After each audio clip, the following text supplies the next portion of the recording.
चलचित्र हेरिसकेपछि तेरी आजी रुनु भयो तपाईँ फेरि आज गएर रोएर फिल्म चल्दैन भनेर लेख्नुहुन्छ कि लेख्नुहुन्छ रुनु भयो बहिनी हजुर महसुस गरेर रुनु एउटा कुरा छ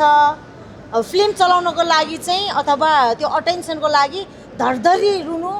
अनि त्यो ओहो यस्तो रुने रहेछ भनेर त्यो हुन्छ नि त्यसलाई प्रचार प्रसारको लागि चाहिँ दोस्रो कुरा भयो होइन हामी यसरी लड्नुपर्छ हाम्रो जिन्दगी यो हुन्छ ऊ त्यहाँ हेर त त्यो मुखियाको घरमा जत्रो धेरै जमिन छ त्योहरू पनि त्यस्तै हुन्छ भनेर धेरै तरिकाले म्यानिपुलेसन गरेर युवाहरूलाई चाहिँ त्यति बेला जनयुद्धमा चाहिँ होम्याएको चाहिँ थियो युद्धले चाहिँ कहिले पनि राम्रो चाहिँ भएको जनतालाई चाहिँ राम्रो भएको छैन अलिकति के पनि छ भने हामीले अहिले धर्मको बारेमा कुरा उठाउनु हुँदैन जस्तै हामीले अरू नर्मल अरू मान्छेहरूलाई भन्दा अलिकति पूजा गर्ने हात हेर्ने टिका टालो लगाएको मान्छे मन्दिरमा बस्ने मान्छेहरूको बढ्ता विश्वास चाहिँ गर्छौँ म लजाएँ ए अब यस्तो हो नि त यहाँ पत्रकारहरू बहिनीहरू पनि रहेछ त्यसैले भाइहरू मात्रै भाबु छोपिदिने कस्तो लाग्यो तपाईँलाई फिल्म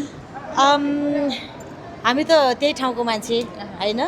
जुन अहिले तपाईँहरूले ल्याङ्ग्वेज सुन्नु भने बड्डा गानी भन्ने त्यो भएर मैले चाहिँ एकदम फुल्ली कनेक्ट गर्छु मलाई त एकदमै राम्रो लाग्यो अब हुनसक्छ अब अलिकति हुन्छ नि अझ फेरि चित्तै बुझाउन सकिँदैन नि त मान्छेहरूको अहिले हामी जस्तो सिधा सादा मान्छेहरू पनि छैन आजभोलि अलि पोजेहरू धेरै हुनुहुन्छ होइन सो अब मुभी चाहिँ अति नै राम्रो छ राजनीतिक पाटोबाट जस्तै चलचित्र छोइरहँदाखेरि चाहिँ एउटा आम मान्छेहरूलाई कतिको समस्या पर्न सक्छ भनेर पनि देखाइएको छ नि त होइन त्यो समस्या कुन रूपबाट पर्दो रहेछ त एकचोटि त्यो समस्यासँग चाहिँ हामी एकदमै नजिकबाट चिर परिचित छौँ होइन जसरी 2062-63मा के अरे शान्ति भयो होइन 62-63मा चाहिँ सबै जनआन्दोलनपछि चाहिँ बल्ल हामी ब्याक भयौँ त्यति बेला चाहिँ जसरी हाम्रो रोल्पा रुकुममा खासमा चाहिँ उहाँले प्रयोग गरेको थियो नि त होइन हामी यसरी लड्नुपर्छ हाम्रो जिन्दगी यो हुन्छ ऊ त्यहाँ हेर त त्यो मुखियाको घरमा जत्रो धेरै जमिन छ त्योहरू पनि त्यस्तै हुन्छ भनेर धेरै तरिकाले म्यानिपुलेसन गरेर युवाहरूलाई चाहिँ त्यति बेला जनयुद्धमा चाहिँ होम्याएको चाहिँ थियो होइन र पछि शान्त भइसकेपछि चाहिँ उहाँहरूलाई अलिअलि पकेट खर्च दिएर हुन्छ नि घरभित्रमा त धेरैजनाको लाइफ अहिले पनि रोल्पारुकोमा गएर हेर्नुभयो भने त्यहाँ लडेको कसैको टाउकोबाट गोली अझैसम्म निकाल्न नसकेको अपाङ्ग भएको शहीद भएको परिवारहरू अहिले पनि प्रशस्तै भेटिन्छ त्यसैले जहिले पनि मैले भन्ने एउटै कुरा हो कि युद्धले चाहिँ कहिले पनि राम्रो चाहिँ भएको जनतालाई चाहिँ राम्रो भएको छैन युद्धले चाहिँ कुनै पनि त्यही भएर मेरो चाहिँ एउटै मात्र हो युद्ध चाहिँ नगर्नु आवाज उठाउँ होइन तर एउटा यो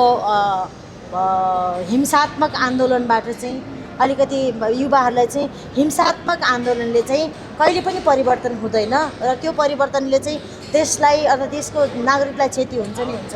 भन्ने चाहिँ एउटा इक्जाम्पल पनि हो थोरै धेरै त छैन यो पार्ट तर थोरै छ तर गम्भीर चाहिँ विषयवस्तु चाहिँ यो कुराहरू सबैले कनेक्ट गर्न चाहिँ नसक्ला तर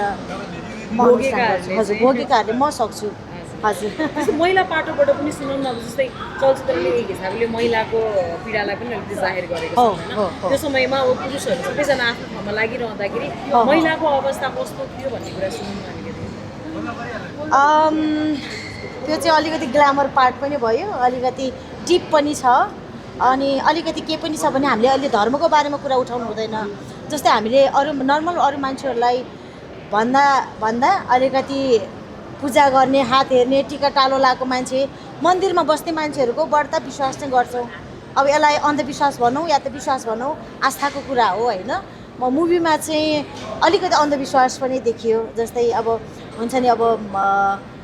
स्त्रीसँगको सम्बन्ध एट द एन्ड मान्छेलाई चाहिँ सर्भाइभलको लागि नै बाँच्नुपर्छ कि होइन जहिले पनि सेकेन्ड प्रायोरिटी हुन्छ कि खुसी रोमान्स भन्ने कुराहरू चाहिँ सेकेन्ड प्रायोरिटी हुन्छ क्या मान्छेको जिन्दगीमा त्यो कुराहरू पनि दर्शाइएको छ अनि काहीँ न काहीँ चाहिँ ओहो राम्रो होला कि भनेर अब हात हेराउने मान्छेहरूको कुराहरू सुन्दाखेरि चाहिँ हुन्छ नि त्यो चिजहरू छ सानसानो कुराहरू छ सोच्यो भने चाहिँ एकदमै गहिरो छ नसोचेपछि चाहिँ खासै केही पनि छैन भनौँ न हजुर हजुर म लजाएँ भयो त भर्खरै ए अब यस्तो हो नि त यहाँ पत्रकारहरू बहिनीहरू पनि रहेछ त्यसैले भाइहरू मात्रै भाबु छोपिदिने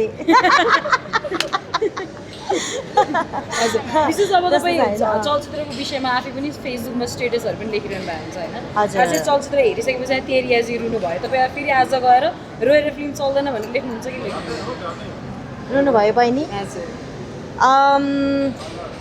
दुईवटा कुरा छ महसुस गरेर रुनु एउटा कुरा छ फिल्म चलाउनको लागि चाहिँ अथवा त्यो अटेन्सनको लागि धरधरी रुनु अनि त्यो ओहो यस्तो रुने रहेछ भनेर त्यो हुन्छ नि त्यसलाई प्रचार प्रसारको लागि चाहिँ दोस्रो कुरा भयो होइन मेबी उहाँलाई फिल पनि भयो होला फेरि यो पनि भन्नु होला फेरि अरू रुँदा चाहिँ फिलिङ्स होइन अनि तेरिया रुँदाखेरि चाहिँ पनि भन्न सक्नु होला होइन तर मेरो कुरा चाहिँ के मात्रै हो भने रुन त हामी पनि रोयौँ कनेक्ट गऱ्यौँ तर त्यही हो क्यामेराको अगाडि आएर एकदमै गर्नु र हुन्छ नि फिलिङ्स त तपाईँलाई पनि छ नि तपाईँ पनि पक्कै रुनु भयो होला तपाईँ पनि रुनु भयो आई थिङ्क होइन सो त्यही नै हो आफ्नो आफ्नो कुरा हो होइन त्यस्तो रुनुमा अब्जेक्सन चाहिँ छैन मलाई चलचित्र हेरेर हजुर म त रोएँ हजुर के कुराले चाहिँ बढी कनेक्ट हुनुभयो तपाईँ मलाई चाहिँ खासमा त्यो गाउँको कुराहरू देख्ने बित्तिकै मलाई त्यो गाउँको सम्झना हजुर एकदम सम्झना आइहाल्छ अनि गाउँमा त्यसरी हुन्छ नि त्यो अब साँच्चीकै त्यो अवस्था छ कि हाम्रो देशमा हामीले जहिले पनि काठमाडौँको खाल्डो मात्रै हेरिरहेको छौँ कि हरेक राजनीति गर्ने मान्छेहरूले चाहिँ सुकुम्बासी पनि काठमाडौँको खाल्डोमा हुन्छ नि हरेक कुराहरू काठमाडौँ खाल्डो हेरिरहेको छौँ कि तर अहिले पनि तपाईँ गाउँ गाउँ गएर हेर्नुभयो भने चाहिँ यो कथा चाहिँ प्रत्येकको घर घरको कथा हो त्यही कुराले कनेक्ट गर्यो thank you so much thank you धेरै धन्यवाद अनि मुभी चाहिँ हेर्दै गर्नु चाहिँ एकदमै राम्रो छ विषयवस्तुको हिसाबले प्रस्तुतिको हिसाबले हामीले चाहिँ हेरिदिनुपर्ने सिनेमा लाग्यो होइन केही चाहिँ नयाँ प्रयास गर्नुभएको छ र केही कमी कमजोरी हुन्छन् तर बावजुद पनि चाहिँ स्वीकार गर्नुपर्ने खालको प्रस्तुति बनेको छ म चाहिँ यो मेज्यू प्लस टिमलाई बधाई दिन चाहन्छु थ्याङ्क यू फिल्म राम्रो लाग्यो यो फिल्मले नेपाली समाजको जुन पछिल्लो राजनीतिक यथार्थ र सामाजिक यथार्थ छ त्यसलाई एकदमै मेटाफरमा भन्न कोसिस गरेको छ निर्देशक अनिल बुढाको यो कोसिस मलाई चाहिँ एकदमै मजा लाग्यो फिल्म सबै हिसाबले मनोरञ्जन पनि सँगसँगै छ र सन्देशमूलक पनि छ यता सर कस्तो लाग्यो एकदमै मन पर्यो म पोलिटिकल फिल्म मन पराउँछु तर यसमा पोलिटिकल कल्चरल र एउटा भूगोलको कथा आएको छ र मैले एक वाक्यमा भन्नुपर्दा यो फिल्म नहेर्ने मान्छेले चाहिँ अहिले आफैले अन्याय गर्छ होइन अहिलेको समयमा कला मार्फत फिल्म मार्फत एउटा न्याय केही अनुभव गर्न चाहन्छ भने यो फिल्म मिर्ची फिल्म हेर्न म आग्रह गर्छु थ्याङ्क यू